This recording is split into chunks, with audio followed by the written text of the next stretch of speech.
Fala, pessoas maduras, estamos aqui continuando a aula 21, essa já é a terceira parte, o terceiro fragmento dessa aula, 21, História do Brasil. Dividi a aula em três partes. Na primeira parte, nós estamos no segundo reinado e tentando entender a política interna do segundo reinado. Na primeira parte, eu falei para vocês do amadurecimento do imperador e da nação, ou seja, da consolidação do Estado brasileiro. Há um grande pacto ali entre as elites para manter a ordem e o imperador é muito simbólico nesse processo. No segundo passo, nós acabamos de falar do tal do parlamentarismo. Eu expliquei o parlamentarismo clássico e expliquei o parlamentarismo às avessas. Muito particular esse arranjo aqui no Brasil, mas foi assim que funcionou, foi isso que acabou dando uma certa estabilidade política, lógico, junto com o café, com outras conjunturas que a gente vai colocar. Mas, né, no último passo aqui, para a gente finalizar essa aula, ainda tem algumas revoltas acontecendo. Aliás, algumas revoltas regenciais, né, começaram no período regencial, mas estão terminando aqui já na mão do segundo reinado, já no colo aí do Pedro II. Tá? Então nós vamos falar do Império agora e das revoltas. No geral, acontece o seguinte, eu já vou falar o começo e o fim da história. O Império vai vencer essas revoltas, vai manter a unidade territorial e em 1850, esse período aí que dessas revoltas começaram na década de 30 ainda, em 1850 você tem uma estabilidade, vai cessar esse período de agitação. Aí tem vários fatores, tem as vitórias militares que o governo impõe, tem o arranjo político que passa a funcionar melhor, aquela história que eu contei para vocês do parlamentarismo às avessas, começa em 47, 48, né? Então vai dar estabilidade também, e lógico, tem o café, né? Tem um momento ali de até um surto industrial, que é a era Mauá, tudo. Então nós temos um momento aí, a partir de 1850, um momento um pouco mais tranquilo, vamos dizer assim, de mais estabilidade, tá?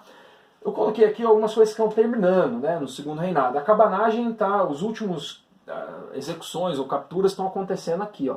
A situação vai ficar apaziguada lá no meio do mato, no Pará, dos últimos fugitivos lá, só em 1840. Então coloca essa na conta do segundo reinado também.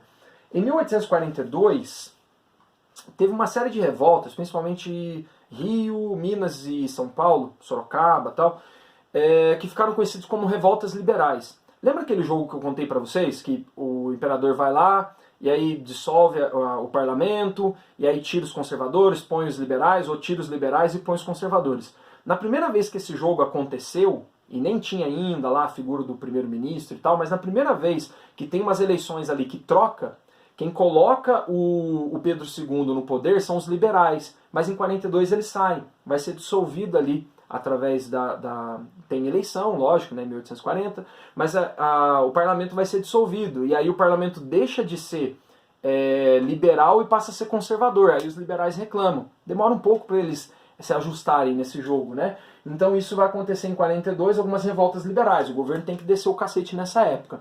Quem está protestando aí é o padre Feijó, lá o Diogo Feijó, o Teófilo Otoni, são liberais que estão protestando contra o Império, porque onde já se viu, o parlamento estava com a maioria, né, estava sendo governado pelos liberais, agora vai trocar e vai colocar os conservadores. Com o tempo a galera vai aceitando esse jogo, porque vê que dali a pouco volta. Daqui a pouco os liberais voltam para o poder e saem, vem os conservadores, mas até eles acostumarem, eles estão reclamando, e aí tem uma série de revoltas que acontece em 42, ligada aos liberais. O governo senta o pau na galera, põe ordem na casa e mantém estabilidade. Não vamos esquecer também que em 1845 está terminando a famosa Farroupilha. 10 anos aí, desde 44, 43, 44, 45 já estão acontecendo acordos, né? Mas termina mesmo o processo e o Brasil mantém essa unidade no sul só em 1845. E aí a mais importante desse tópico aqui é uma que nós não falamos ainda, que é a de 1848, que é a Revolta Praieira, ou a Revolta da Praia. Daí que vem a música, aquela música do praieiro lá, do axé, que vocês cantam até hoje. Não, mentira, acabei de inventar. Não tem nada a ver com essa música. A revolta tem esse nome porque você tinha um jornal lá em Recife. E esse jornal ele era ligado aos liberais lá do Nordeste, de Pernambuco. E esse jornal ficava na Rua da Praia. E é dali que vai estourar aí essa revolução. Então ficou conhecido como Revolução da Praia, do Jornal da Rua da Praia, ou Revolução Praieira, tá? que está acontecendo é o seguinte, os liberais vão se revoltar contra o Império porque, nesse momento, desde 44, naquele jogo liberais, conservadores, desde 44 os liberais estavam compondo maioria com o governo do Pedro II. Em 48 ele fecha, ele desfaz, né, o parlamento e monta um parlamento conservador. E aí os liberais não aceitam isso de novo. Aí você vai ter uma série de protestos contra o Império, contra o Imperador. Não só isso, mas também a nomeação do presidente da província lá de Pernambuco também causa um descontentamento entre os liberais que queriam outro nome. Ou seja, há um impasse entre uma elite local, né, de maioria liberal, e o governo central, o governo do Segundo Reinado do Pedro II. Somado a isso, a gente não pode esquecer de jeito nenhum que em 1848 o mundo está pegando fogo, está acontecendo a famosa Primavera dos Povos, que começa ali na França com uma revolução popular, né, e sai se espalhando pela Europa toda e aqui vai respingar alguma coisa também. Então tem um clima, cheirinho de revolução no mundo em 1848. Esses liberais são influenciados por isso, pela famosa Primavera dos Povos, que vai dar origem também a outros termos depois que a gente vai analisar esse ano, a Primavera de Praga, em 1968, ou a Primavera Árabe, em 2010, e por aí vai. Os pernambucanos, liberais, revoltados com o governo central, então, por não estarem governando junto com Pedro II, resolvem fazer um documento liberal. E esse documento chama Manifesto do Mundo. E aí é muito legal porque é aquela história de novo, né? Um documento liberal, vamos lá. Você tem muitos proprietários de terra, escravistas, os caras vão escrever um documento liberal, aquelas contradições do Brasil, beleza. Então vai lá, atenção liberais de Pernambuco, Raul! Não aceitamos essa imposição do governo central, do Império. Raul! Nós não admitimos, por exemplo, a nomeação que ele fez ali para trocar o gabinete e o parlamento é porque ele tinha o quarto poder, o poder moderador. Então os caras lá estão putos com esse negócio do poder moderador. Eles falam, ó, somos contra o poder moderador. Esse poder tem que sumir daí do Império Brasileiro. Aí os caras, Raul! Queremos uma nova Constituição sem o poder moderador. Raul! Queremos mais autonomia para as províncias. Eles são liberais, né? Desde o começo o debate é esse. Raul! Queremos voto universal. Feminino também, cala a boca. Só masculino. Aliás, vocês viram aí que o voto feminino atrapalhou toda a história, né? Atrapalhou a democracia, segundo um Zé Ruela aí. Porque as mulheres são seduzidas pelo processo eleitoral. Você nunca escutou essa história? Pesquisa aí, então. Cada dia é uma novidade diferente, né? É muito filha da puta por quilômetro quadrado. Aí queremos voto universal. Raul, só para os homens, voto universal masculino. Aí queremos liberdade de expressão, liberdade religiosa, tal. Pô, liberal pra caralho. Aí, a hora que toca do assunto liberdade, aí começa a chegar uma galera. Os comerciantes, mais da ralé, uns vaqueiros, uns tropeiros, uns negros livres, fazendo ponte com negros querendo o fim da escravidão, e aí a galera, o povão é chato, né, velho? O povão começa a se aglutinar também, fala, mano, esse negócio de liberdade aí é bacana, liberdade é com nós. E aí, ó, fim da escravidão, aí os caras, não, gente, vocês não estão entendendo, o movimento aqui é liberal, não tem nada a ver com o fim da escravidão. Não, mas vocês não estavam falando de liberdade? Mas não é para todo mundo.